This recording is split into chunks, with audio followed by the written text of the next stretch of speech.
कुंभक या श्वास को रोकना योग के प्राणायाम अभ्यास का एक महत्वपूर्ण हिस्सा है जो विशेष रूप से मधुमेह यानी डायबिटीज़ के प्रबंधन में लाभकारी होता है।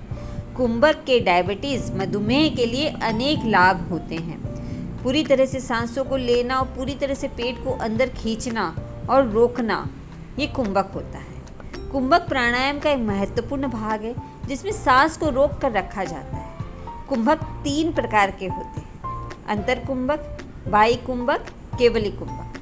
अंतर कुंभक सांस भरने के बाद सांस को अंदर में ही रोकना है। बाह्य कुंभक सांस जब हमने छोड़ दिया तो बाहर रोकना है। और केवल कुंभक जहाँ भी सांस आ रही है वहीं रोके रखना। कुंभक करने की विधि: आरामदायक स्थिति में बैठे, पद्मासन, सुखासन या वज्रासन में, और अपनी रीढ़ को सीधा रखें, अपनी आंखें बंद करें और शरीर को पूरी तरह से आराम दें। धीरे धीरे नाक से गहरी सांस लें और अपनी सांस को अंदर ही रोकें। इसे अंतर कुंभक कहा जाता है क्योंकि सांस को हमने अपने अंदर ही रोका है।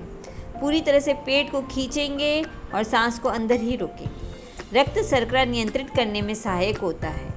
इससे शरीर में ऑक्सीजन की बेहतर आपूर्ति होती है, पैनक्रियाज को उत्तेजना मिलती है और इंसुलिन के उत्पादन में सुधार होता है। जितनी देर आराम से रोक सकते हैं उतनी देर सांसों को रोक कर रखें, तनाव न दें। धीरे धीरे नाक से सांस छोड़ें और धीरे धीरे लें। ये पाचन तंत्र को सुधारता है। कुंभक अभ्यास पाचन के साथ विषाक्त पदार्थों को भी बाहर निकालने में मदद करता है। शरीर की ऊर्जा में सुधार करता है। कुंभक प्राणायाम से प्राण ऊर्जा संतुलित करने में मदद मिलती है, शरीर में ऊर्जा बढ़ती है और व्यक्ति अधिक सक्रिय रहता है।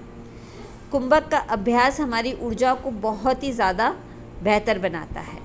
रक्त संचार में सुधार करता है। नियमित कुंभक अभ्यास से शरीर में रक्त संचार बेहतर होता है, जिससे रक्त शर्करा यानी कि ब्लड में ग्लूकोज लेवल का स्तर को नियंत्रित करने में मदद मिलती है। पैनक्रियाज बहुत अच्छे से कार्य करता है अगर हम कुंभक का अभ्यास बहुत अच्छे और बेहतर तरीके से करते हैं। मतलब सांसों को पूरी तरह से खींचना, पेट को पूरी तरह से अंदर करना, ऊपर की ओर उसको खींचना और होल्डिंग बहुत ज़्यादा ज़रूरी है। सावधानियाँ: शुरुआत में सांस को बहुत लंबे समय तक रोकने की कोशिश न करें। कुंभक का अभ्यास धीरे धीरे बढ़ाएं ताकि आप इसे अधिक समय तक कर सकें। जिनको तकलीफ़ होती है सांस को बहुत ज़्यादा लंबे समय तक रोकने में, वो बहुत ज़्यादा कोशिश नहीं करें, बस शुरू में अभ्यास को करें। धीरे धीरे जब अभ्यास बढ़ता है ना तो हम इसको बहुत अच्छे से निभा पाते हैं। कुंभक यानी सांसों को रोकना। पूरी तरह से नाभि को अंदर की ओर खींचिए, इसको होल्ड कीजिए। सांस को अंदर में रोकते हैं तो आंतरिक कुंभक, बाहर में सांस को छोड़कर रोकते हैं तो बाह्य कुंभक होता है। अगर आपको किसी तरह की चक्कर आ रही हो, बेचैनी हो या कोई अन्य तरह की परेशानी हो तो कुंभक का अभ्यास ना करें। जिनको हृदय रोग है, उच्च रक्तचाप है या सांस से संबंधित समस्याएं हैं वो भी इसे ना करें। कुंभक का अभ्यास बहुत सावधानी पूर्वक हमें करना चाहिए। तो प्लीज़ ध्यान रखें, जिनको भी हृदय रोग या उच्च रक्तचाप या सांस से संबंधित समस्याएं हैं वो इसे ना करें।